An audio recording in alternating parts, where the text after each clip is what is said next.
So, somewhat briefly, the following lecture goes over things to consider when designing your survey questions. The book discusses semantic differentials and Likert scales and all that. I'm just talking about some issues in the actual wording of the question. So first, and probably most importantly, avoid questions that are double-barreled. And by that, questions that are asking two things at once. So, I like green eggs and ham, which would probably be a strongly agree, strongly disagree. What if a person liked green eggs but didn't like green ham? Right? So you need two questions. I like green eggs, I like green ham. Right? We just want to avoid being double-barreled. Also, you might ask or have provide the statement, walking and running are good exercise. And then you'd have a strongly agree, strongly disagree. Well, if you're someone like me, I think walking is a great exercise, and I think running is a so-so exercise because it's harder on the joints. So I wouldn't be sure how to answer that. So just avoid questions that are accidentally asking two things at once. Try to avoid negative wording. And we end up with some negative wording, especially in TPB when we're talking about PBC, but try to avoid negative wording as much as possible. So I don't want my child in a public school. It can be a little confusing in terms of strongly agree, strongly disagree. Are they disagreeing to public schools or disagreeing to the statement? Of course, they're disagreeing to the statement, but it can be a little confusing. Think about something like, I want my child to be homeschooled. I want my child to go to a private school. Strongly agree, strongly disagree. It also tells us why they don't want them in a public school. Right? Also, violent criminals should not be allowed parole.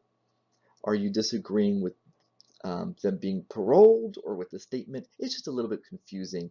Sometimes we have to use negatives for certain reasons, but if you can, try to avoid them. Avoid absolutes. I always make my bed when I get up in the morning.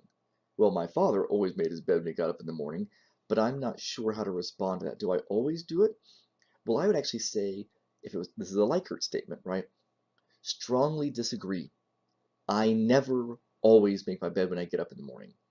I will occasionally make my bed when I get up in the morning, but by saying always, I strongly disagree to the idea of always, but if you ask me from never to always, or often, or frequently, what would I say? And I would say sometimes. So avoid absolutes like that, right? Maybe I make my bed when I get up in the morning.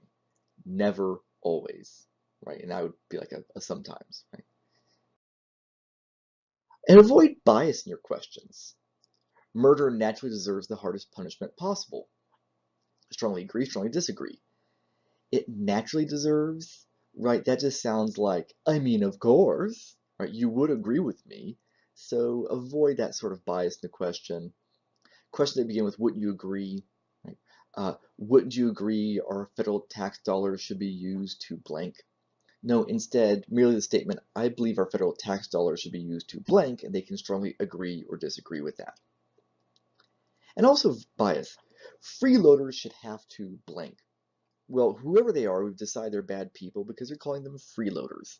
And that's a negative term in our language and our culture.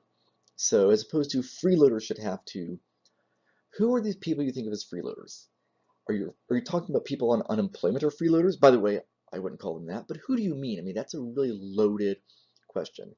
People who are on government support, people who are on Social Security insurance. I mean, who are these freeloaders? I mean, it's a terrible word. I don't even want to I hate to sort of dignify it in terms of who you're calling a freeloader, but you get what I'm saying. Avoid that sort of language.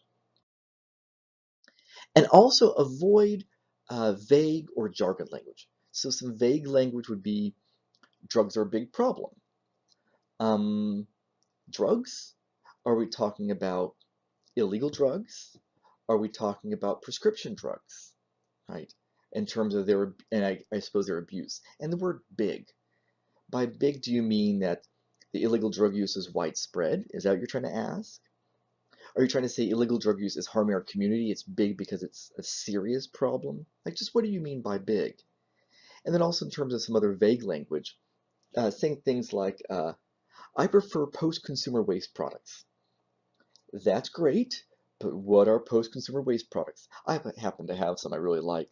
Post-consumer waste products are products that have been made, like for instance, I have these pens that are water bottles that are turned into ballpoint pens, right? So that's a post-consumer waste product because the water bottle was waste, but post-consumer, after it was used, it was recycled and turned into something else. Makes it a post-consumer waste product. That's confusing, right? Now you can start off by saying a post-consumer waste product is a product that, right, was originally an item and was recycled and turned into another item, and then ask, or then provide the statement rather, I prefer post-consumer waste products, and see what the answer is. These are some tips, and I hope they'll help you in creating better, more clear, more effective surveys.